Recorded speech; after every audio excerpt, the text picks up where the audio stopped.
Alors bonjour, bienvenue à tous sur Hermite TV. Donc aujourd'hui, on va continuer dans la lancée. Le jour, il y a quelques temps, je vous ai montré la pâte brisée.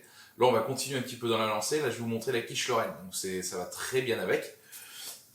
Donc pour ça, c'est très simple. Je vous renvoie donc pour la quiche Lorraine la pâte brisée. Moi, j'avais déjà fait, donc je vais pas vous la remontrer. Je vais vous la mettre en comment un lien là-haut. Là.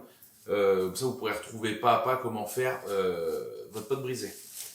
Hop, donc moi, je l'avais préparé un peu à l'avance, comme ça fait gagner du temps. Et je l'ai fait reposer un peu au frigo. Tac.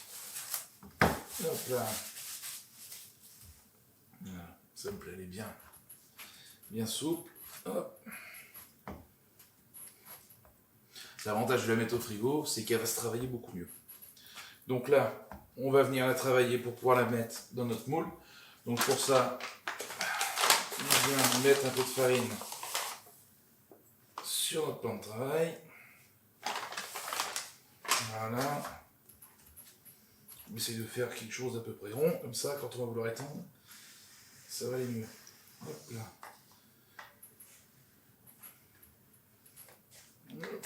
Si ça colle un peu comme ça, mettez de la farine un peu sur votre rouleau. Et là, tout de suite, ça va mieux. Hop.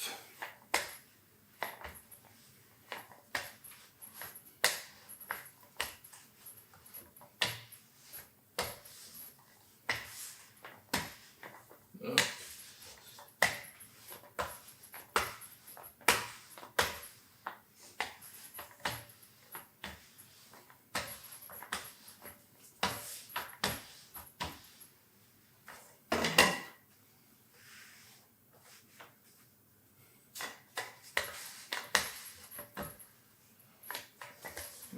Pas hésiter. Et c'est l'avantage quand on l'a mis au frais. Un avantage, on peut la travailler comme on veut, on peut les tirer. Alors, faut pas non plus la faire trop fine. Et vous pouvez y aller. Hop là. Donc moi j'espère que pour mon moule que j'ai fait, ça, j'ai pris, ça va aller. Hop.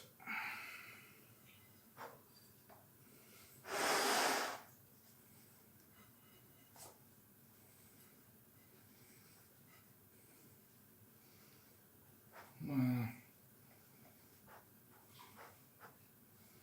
Comme ça, moi je fais la pâte d'abord, comme ça une fois que c'est fait, on est tranquille. Il n'y a pas besoin d'y revenir. Voilà. On aplatit bien au niveau de l'angle. Voilà. Là, moi ce que j'aime bien faire, avant de la couper, j'aime bien venir appuyer légèrement en haut, que ça vienne coller un peu la pâte à notre moule, pour éviter qu'elle redescende après.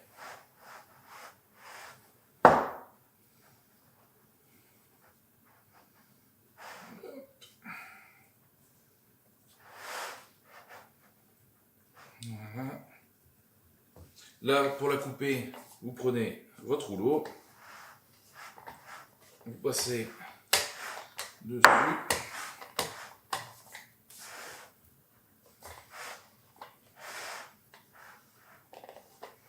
Voilà. Tac. Hop là. Là. J'avais pas été ça, pas coupé. Là.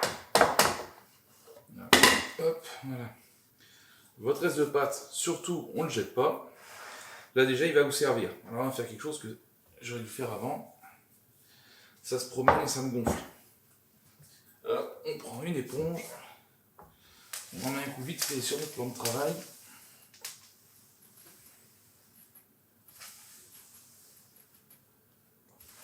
Tac.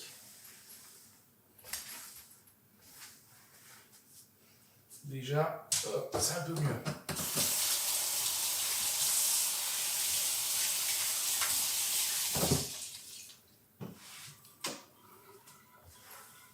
Hop là. Voilà.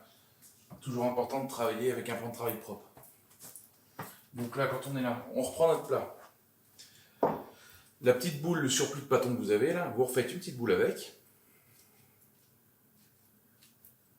Là, et vous allez venir le prendre et bien plaquer au niveau de l'angle. Ça va permettre de bien venir épouser la forme de votre plat correctement. Ça va permettre de faire quasiment un angle droit dans le fond de votre pâte. Voilà. Là, on vient bien replaquer un peu partout en haut, histoire que ça ne redescende pas.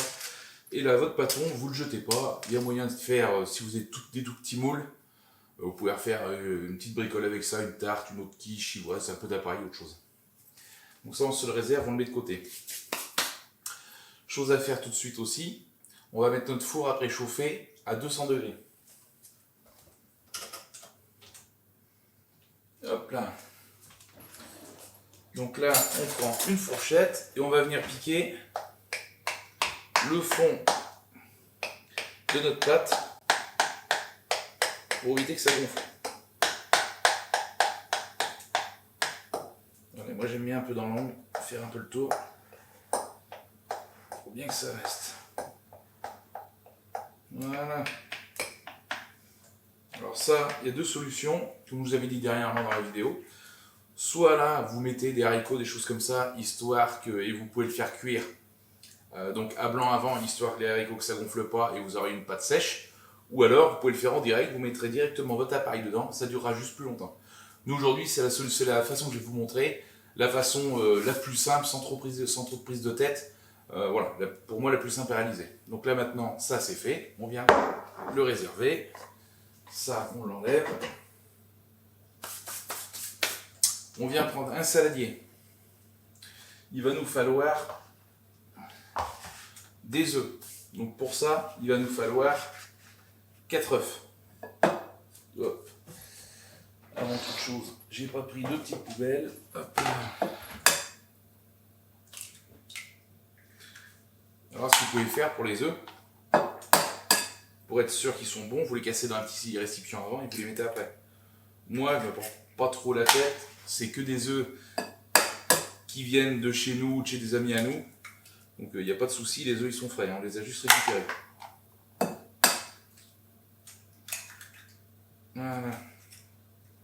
Tac, tac. Hop. Donc là, on a nos 4 œufs. On va venir les battre.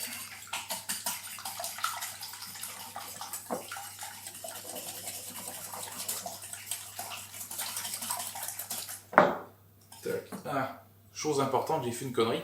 J'ai oublié les ingrédients. Je retourne vite fait les chercher.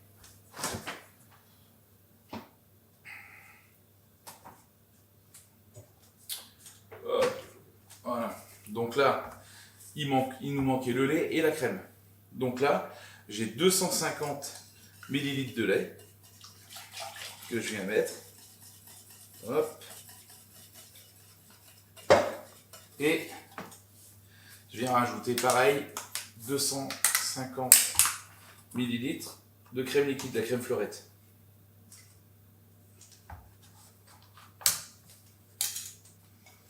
Hop. Et là, on a notre appareil.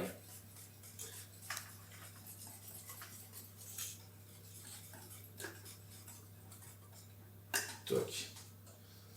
Là, à ça, on va venir y rajouter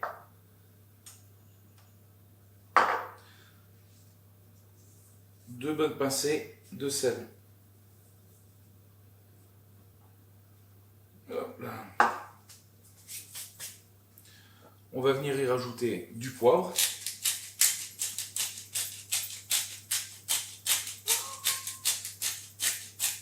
Voilà.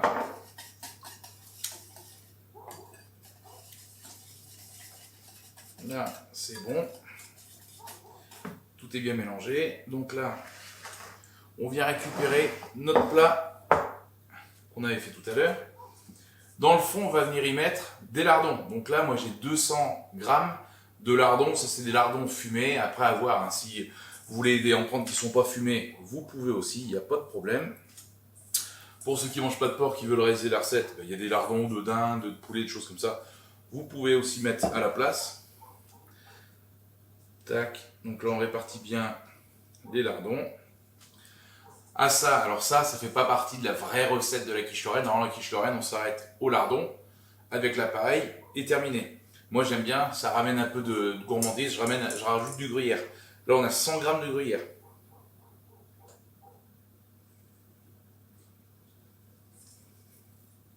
Hop. On répartit bien notre gruyère. Voilà, ça donne de la gourmandise. Donc je vous dis, pour vraiment les puristes, ceux qui veulent pas s'embêter, qui veulent respecter la recette à la lettre, hein, vous arrêtez, vous rajoutez pas le gruyère. Là, on vient mettre un coup de fouet.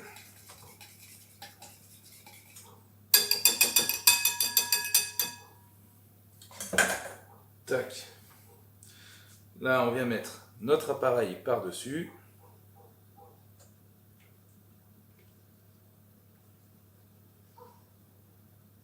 Voilà. Hop, allez.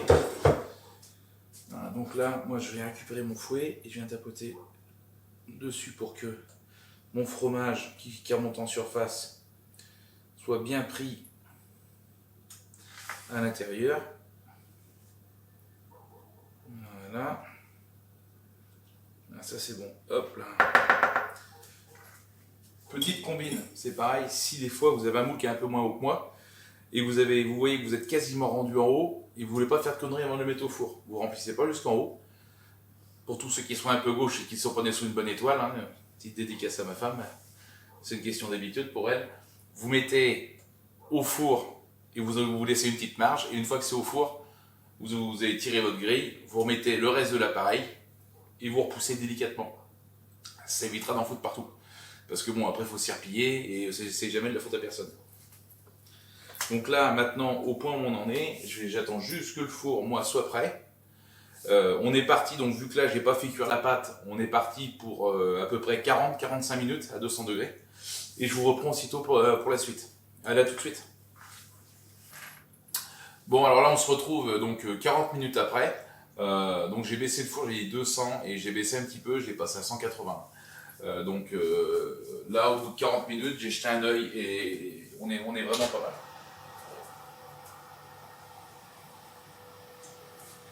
Hop, regardez ça. Elle a tellement même bien gonflé, on dirait un soufflé. Alors ça, par contre, ça va rebaisser, hein, vous inquiétez pas. Moi, de toute façon, une quiche, je la mange pas chaude, hein, je préfère la manger froide.